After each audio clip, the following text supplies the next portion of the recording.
Ya, Anda siap diberkati oleh firman Tuhan malam hari ini? Yang siap diberkati, tulis di kolom komen, saya siap diberkati. Bapak, Ibu, dan teman-teman semua, Alkitab kita, Bible kita, ini merupakan suatu buku yang sangat luar biasa. Apa yang terjadi di dalam Bible 2000 tahun yang lalu, itu bisa kita pakai dalam kondisi kehidupan kita sekarang. Hari ini kita akan belajar dari satu iman orang buta. Siapakah orang buta itu? Cerita Yesus menyembuhkan orang buta itu tertulis di dalam 3 kitab Injil, yaitu di dalam Markus 10 ayat 46 sampai 5, Matius 20 ayat 29 sampai 34, dan juga ada di dalam Lukas 18 ayat 35 sampai 43. Bapak Ibu, kalau ada satu cerita yang diulang sampai 3 kali, berarti ada satu hal signifikan yang ingin Tuhan sampaikan dalam kehidupan kita. Mari nanti kita akan bedah bagaimana iman seorang buta. Dan yang menarik adalah iman orang buta itu, apa yang terjadi pada orang buta itu merupakan gambaran apa yang terjadi dalam kehidupan kita. Nanti kita akan lihat satu persatu. Ada satu quote yang menarik. The greatest tragedy to befall a person is to have sight but lack vision. Di sini mengatakan, Helen Keller mengatakan, tragedi terburuk adalah ketika orang dia bisa melihat tapi dia tidak mempunyai visi. Banyak orang di antara kita mungkin dia punya tubuh yang sehat, dia punya mata yang sehat, tapi dia tidak bisa melihat kehidupannya. Dia tidak bisa melihat Tuhan, dia tidak bisa melihat kebaikan Tuhan. Yang dia lihat hanyalah berbagai macam masalah, berbagai macam sakit, semua yang jelek-jelek terus yang dia lihat. Sehingga dia melupakan kebaikan Tuhan dan apa yang sudah Tuhan lakukan dalam kehidupannya. Hari ini kita akan belajar Bapak Ibu semua, bagaimana caranya kita bisa melihat kebaikan Tuhan, bagaimana caranya kita bisa beriman seperti orang buta yang ada di dalam Alkitab. Nah Bapak Ibu, yang pertama adalah kita baca di dalam Markus 10 ayat 46, kemudian mereka tiba di Yeriko. Dan ketika dia sedang keluar dari Yeriko bersama para murid serta orang banyak mengikuti dia, ada seorang buta yang bernama Bartimius anak Timeus duduk di pinggir jalan sambil meminta-minta. Ada seorang buta yang bernama Bartimius dan dia seorang pengemis. Arti kata Bartimius itu berarti tidak bersih, atau dalam bahasa Inggrisnya unclean. Berapa banyak mungkin dulu di antara kita bukan orang yang bersih. Tetapi kabar baiknya saat ini juga ketika kita percaya kepada Yesus, kita sudah dikuduskan, kita sudah dibersihkan oleh kuasa darah Yesus. Orang buta ini, Bartimius ini memberikan gambaran kita dulu. Kita yang mengemis kepada Tuhan, kita yang berteriak meminta-minta kepada Tuhan. Tetapi kabar baiknya, hari ini kita bukan lagi pengemis, kita bukan lagi tidak bersih, kita sudah dikuduskan, kita sudah disucikan. Ini hal yang sangat penting, hal yang sangat mendasar. Kenapa? Karena akhir-akhir ini saya banyak bertemu dengan orang Kristen yang merasa, oh aku ini tidak layak, oh aku ini tidak pantas diselamatkan. Bahkan mereka ketakutan ketika mendengar kabar Yesus datang dalam kali yang kedua. Bapak, Ibu, dan teman-teman semua, saya mau sampaikan sekali lagi, mau tegaskan sekali lagi, kabar baiknya kita semua sudah dikuduskan oleh kuasa darah Yesus. Tuliskan di kolom komen, saya sudah dikuduskan. Saya sudah dikuduskan. Nah Bapak Ibu semua, dan yang kemudian yang kedua, seorang Bartimius ini, dia berusaha berteriak kepada Yesus. Di ayat 47 dikatakan, ketika mendengar bahwa itu adalah Yesus orang Nazaret, ia mulai berteriak, Yesus anak Daud, kasihanilah aku. Kemudian ayat 48, banyak orang menyuruhnya diam, tetapi ia malah berteriak semakin keras, anak Daud, kasihanilah aku. Bartimius yang saat itu dia buta, dia hanya bisa berteriak kepada Yesus. Dan parahnya orang-orang sekitar bukannya menolong Bartimius untuk membawa kepada Yesus, tetapi dia malah berkata, diam Bartimius, engkau hanya mengganggu. Mungkin kalau misalnya bahasa sekarang seperti itu. Bapak Ibu, ini juga kadang memberikan gambaran bagi kita.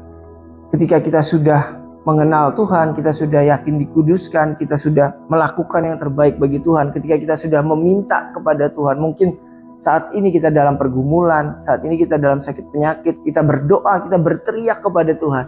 Tetapi orang-orang di sekitar kita berkata, sudahlah, terima saja hidupmu, terima saja sakitmu, kamu nggak mungkin bisa sembuh, kamu pasti, hidupmu pasti akan kayak gini aja, kamu pasti tidak akan berkembang.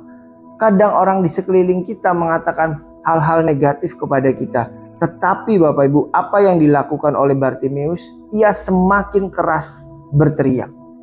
Dan itulah juga yang harus kita lakukan Bapak Ibu. Ketika orang-orang mulai menganggap kita setengah hati, menganggap kita ini tidak layak, menganggap kita ini tidak bisa disembuhkan, teruslah memanggil Yesus.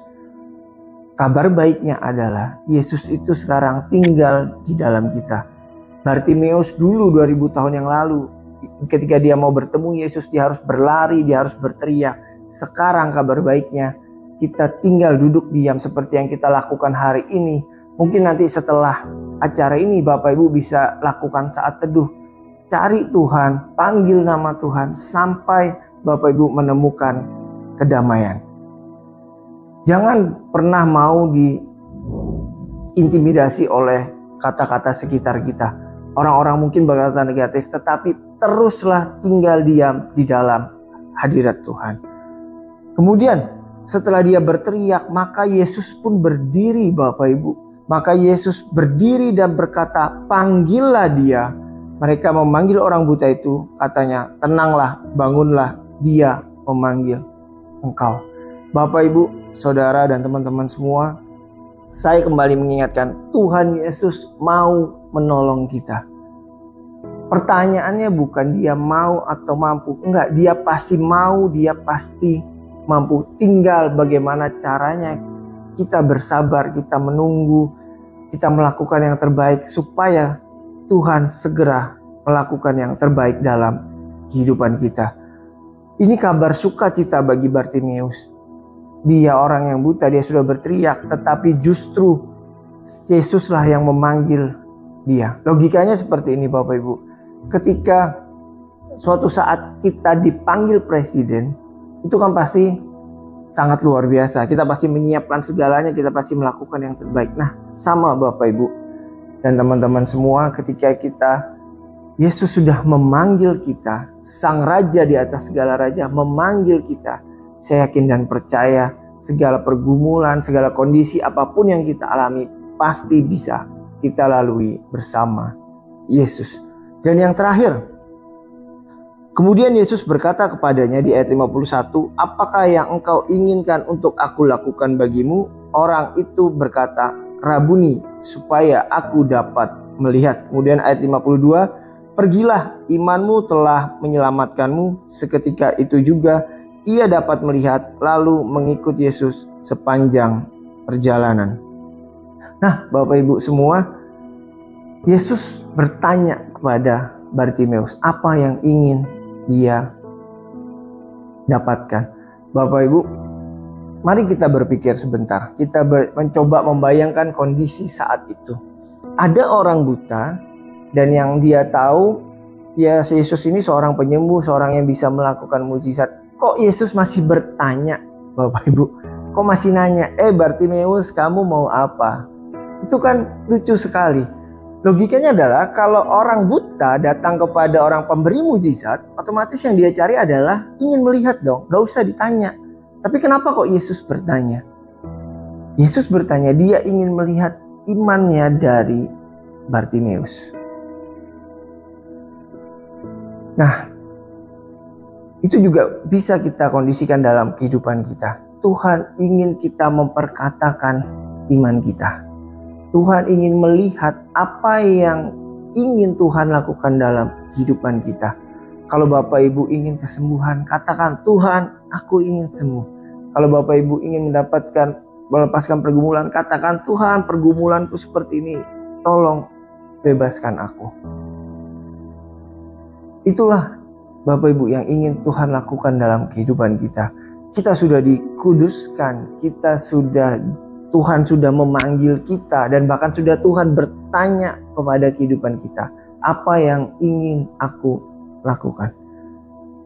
Bapak, Ibu, dan teman-teman saudara semua, ada satu pribadi yang luar biasa, ada satu pribadi yang sangat baik yang malam hari ini datang kepada kita dan bertanya, apa yang ingin aku lakukan? Dan ketika Yesus berkata itu, pergilah, imanmu telah menyelamatkan engkau. Bapak, Ibu, dan teman-teman semua, ketika dia bertanya apa yang ingin aku lakukan, jawablah sesuai dengan apapun keinginan Bapak Ibu semua. Dan Tuhan Yesus menutupnya dengan kata, pergilah, imanmu telah menyelamatkan engkau. Yang terakhir Bapak Ibu dan saudara-saudara, yang membedakan kita dan Bartimeus ada satu hal, yaitu saat itu Bartimeus sedang melihat Yesus yang ada di dunia yang penuh keterbatasan dalam tanda kutip. Ketika mau bertemu Yesus, ketika mau bertemu mujizat, kita harus bertemu dia face to face. Tetapi sekarang kabar baiknya, Yesus itu sudah tinggal di dalam kita. Bahkan Paulus mencatat di dalam Kolose 1 ayat 25-27, aku telah menjadi seorang pelayan jemaat untuk meneruskan firman Elohim kepadamu, yaitu rahasia yang tersembunyi dari masa ke masa dan dari generasi ke generasi, tetapi yang sekarang telah dinyatakan kepada orang-orang kudusnya, termasuk saya dan Bapak Ibu semua. Kepada mereka Elohim ingin memberitahukan kekayaan dan kemuliaan rahasia itu di antara bangsa-bangsa bukan Yahudi, yaitu Kristus ada di dalam kamu, yang adalah pengharapan akan kemuliaan. Ada satu rahasia besar yang disampaikan Paulus, dan sekarang rahasia itu sudah terbuka. Dan sekarang rahasia itu sudah tinggal di dalam kita. Ada Kristus yang tinggal di dalam kita. Bapak Ibu, Bartimeus saat itu dia perlu berteriak, dia perlu mungkin berlari mendekat kepada Yesus. Tetapi sekarang kita tidak perlu seperti itu. Kristus sudah tinggal di dalam kita. Kita cukup tinggal masuk ke dalam kamar kita, berdoa sama Tuhan, lakukan saat teduh, cari hadirat Tuhan. Dan saya yakin dan percaya, katakan iman Bapak Ibu. Dan saya yakin Bapak Ibu, ketika kita memperkatakan iman kita, ketika kita terus memegang teguh iman kepada Tuhan, kondisi kita yang ada sekarang pasti akan berubah. Dan kita pasti akan mendapatkan yang terbaik yang Tuhan sudah sediakan. Amin. Bapak Ibu semua, ini yang bisa saya sampaikan hari ini yang bisa saya kembali mengingatkan kepada Bapak Ibu semua. Mari setelah acara ini tutup di dalam saat teduh, lakukan apa yang ingin Tuhan lakukan dalam kehidupan kita. Saat teduh berdoa, mungkin bisa membaca firman kembali. Lalu kita tutup hari ini, kita berdoa mengucap syukur pada Tuhan bahwa apapun yang terjadi hari ini pasti akan mendatangkan kebaikan bagi kita. Amin, amin, amin. Mari kita